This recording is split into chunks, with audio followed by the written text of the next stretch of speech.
parents got me drum lessons in 19... look at that. Thank you, sir.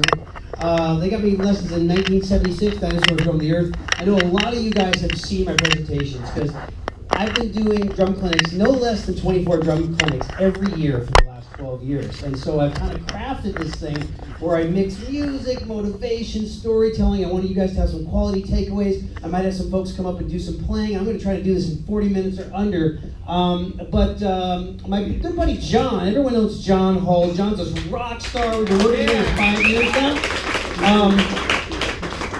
John, as a Christmas present one year, he said, Rich, you played on all these cool songs, man. This is a really cool thing. I put this medley together for you. So he put this kind of a fun little medley together. It's about 13 minutes, and that's going to be the only thing I'm going to play. I'm just going to play this little short medley for you guys. It's got a little bit of Al Dean, Eric Church, Ludacris, Luke Bryan, Kelly Clarkson. They're kind of all in there. There's no click track. I just kind of have to seamlessly move from one track to the next. I just kind of have to remember what we did, 10 years ago on some of these songs, if I can find it. There it is, Clinic Medley. And we'll just have a little good time, and then we're going to do a Q&A, and then maybe we'll do a little bit of a jam. This thing's going to 9 o'clock. I mean, if you guys have to leave, you got to leave. But this is what happens when you get all these drummers together. 3 drummers walk into a bar. We're going to be talking about everything from widgets and like, what cymbal felts do you use? And what was the first drum book that you got read out of? Syncopation by Ted Reed, page 37. Does everybody know how to read page 37 in the Ted Reed book? Raise your hand. Okay, fantastic. I got a lot of homies here. I got like ex-students and tenants, and this is a love fest. It really is. So I'm going to play this song for you guys, and then we'll get into some other stuff.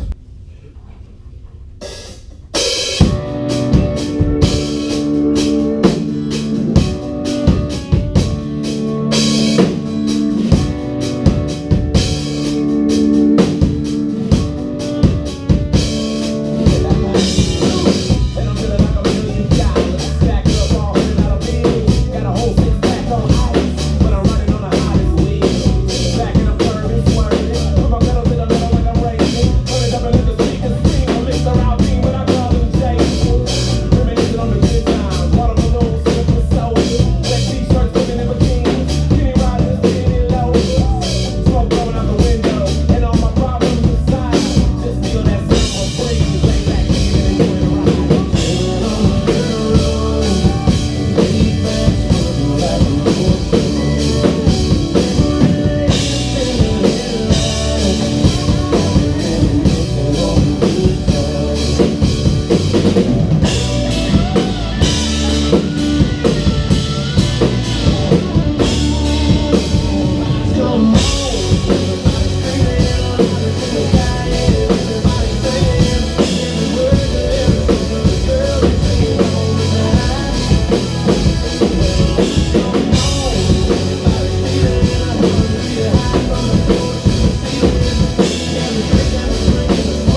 on that overpass. Even underneath the new paint, you can still see how he will marry me. Take a ride around, and there ain't no doubt. Your left is marked on us, your left eye marked on it. We let the world know we were here. Everything we did, made a lot of memories there.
And I learned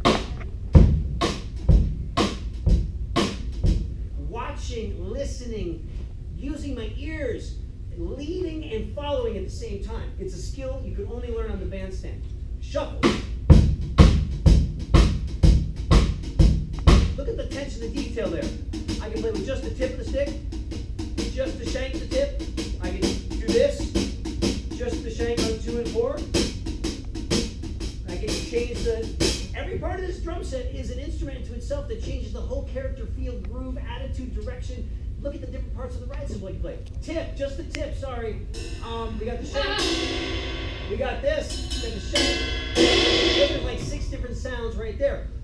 Challenge yourself. I would go do gigs, calypso gigs, weddings, bar mitzvahs, and I'd bring kick, snare, hat, 1 floor tom cymbal that can act as a crash in a ride. Challenge yourself, okay? The Lindy beat. Okay, and then the train beat. This is what I usually hear on a train beat. What's wrong? The little notes the little notes need to be littler. And this is the most challenging part of the train beat, and this is what's challenging for my kids. Yesterday at the university, I said, when you play the kick drum, it's supposed to be super loud. And as you're playing your super loud kick drum, you're playing the softest part of the groove on the snare drum. It's this.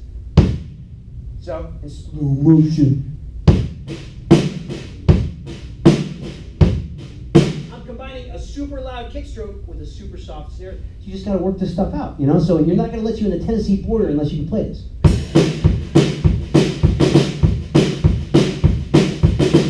John, this drum totally detuned, and I love it. Chris Beals, what's up, man? You know, I used to play with Hank Williams III, and we used to play so fast.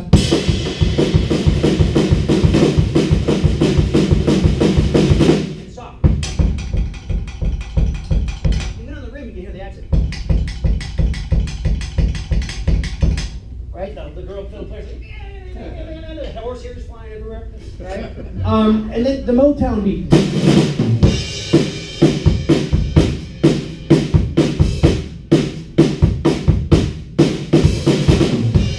If I had a peso for every time I played got boom dip boom, and we steal constantly, right? Like good composers borrow, great composers steal. So I heard Sandy play that track.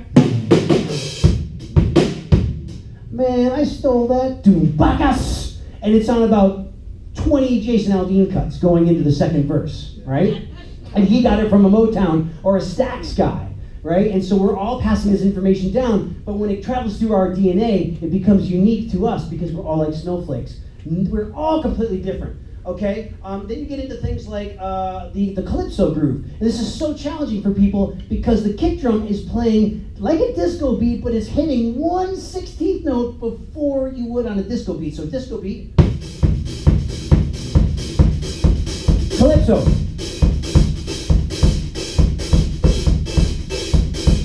So my students really have a hard time with this. And I say, okay, play soca, which is like a disco beat. But it's... Okay, and I say, take the soca beat, and let's change the sticking pattern to this.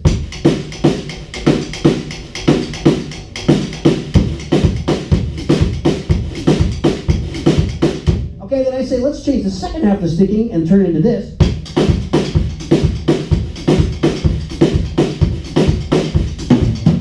And this is what Troy was talking about, where you do the Steve Gadd thing, and you try to sound like a bunch of different drummers. You get...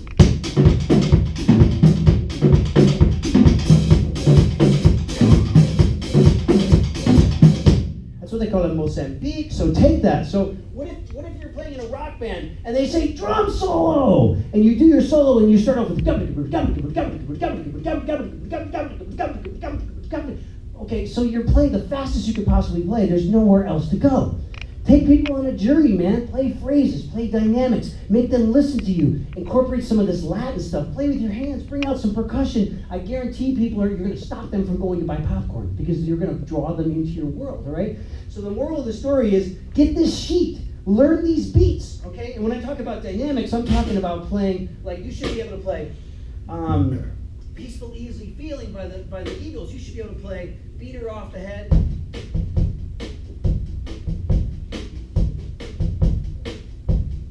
At the wedding, right?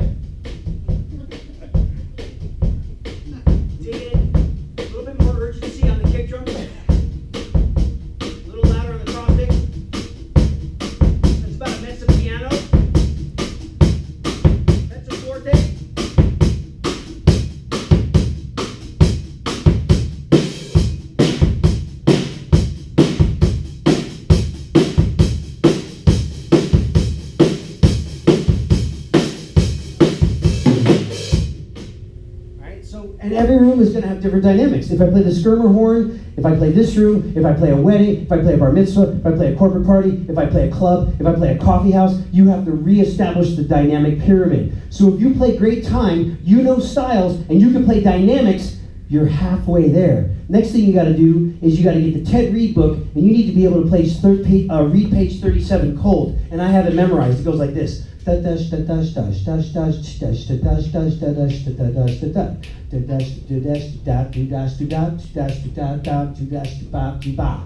was singing it like a jazz musician, right? But I can also count it. 1, 2, 3, 4. 1 and 3, 4. 1, 2, and 1 and 3 and 1 and 3. 1 and 3 and 1, 2 and 4 and 3, 4 and 3 and. I can also picture it in my mind's eye. Then I can play that rhythm on the snare drum. I can play all the missing notes. I can start adding flams. I can start adding drags. I can put the bass drum in the cracks. I can play the jazz ride cymbal pattern and do the left hand on the snare drum. Then I can play it in a rock style. I can play it in a funk style. I can play a samba.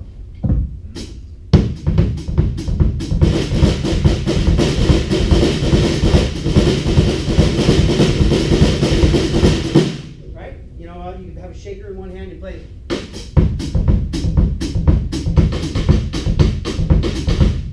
Where's Johnny?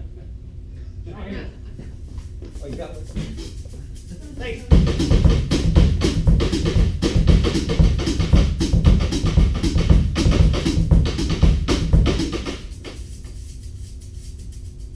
You know, incorporate some of this stuff.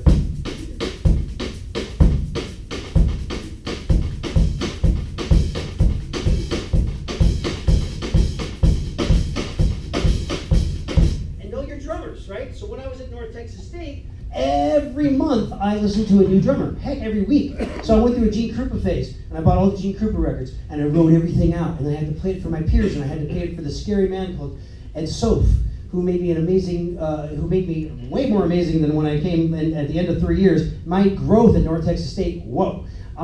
Being around the world's greatest drummers, the world's most committed drummers, and everybody was into playing different style. One guy was playing like Tommy Aldridge, another guy was playing like Mel Lewis, one guy was playing like Keith Carlock, because it was Keith Carlock, and then and one guy was into Steve Jordan, and we just totally loved the experience. So if I had to review things for you, I would say this.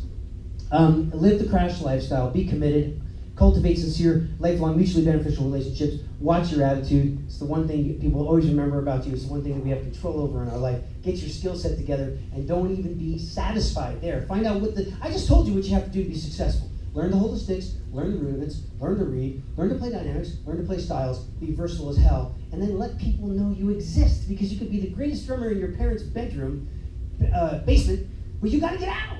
Me drummer, hear me roar. Go out and play with people. Say yes to every single thing you can. And then stay hungry for success and surround yourself with birds of a feather, people that have the same life goals as you, and you lift each other up. I've been playing with the same rhythm section for 20 years. We finish each other's sentences. We fart around each other. We laugh.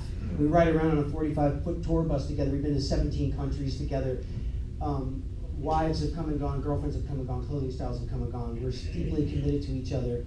And it's even more than a family, and it shows when we get on stage, because music is a language, and it's just, you can't get around it all the time in the trenches together. So get a team together, practice. YouTube is fantastic, but not really, because you go to a video on how to hold a drumstick, and then the very next video is Mike Mangini soloing with his feet at 30-second notes. What's in the middle? There's no syllabus, there's no system, and that's why you have to have a private teacher that can say, "You're wasting my time. You didn't practice, Tommy.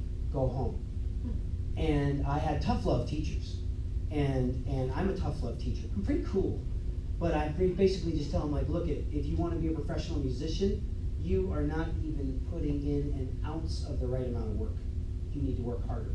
Hard work will always win over raw talent. Raw talent, I meet a lot of homeless raw talent people. They have tons of raw talent and they're homeless. Something went wrong. You know what went wrong? They didn't practice. You got to practice, all right? So I went over. Sorry, guys, but hopefully this is good. I'm so easy to find. I'm a Skinny Duck on the Googleinator, just richredmond.com or DMOND. And I love people. I love drummers. I love music. I hope you had a great time. Get the guys up here. Let's answer some questions. Yeah!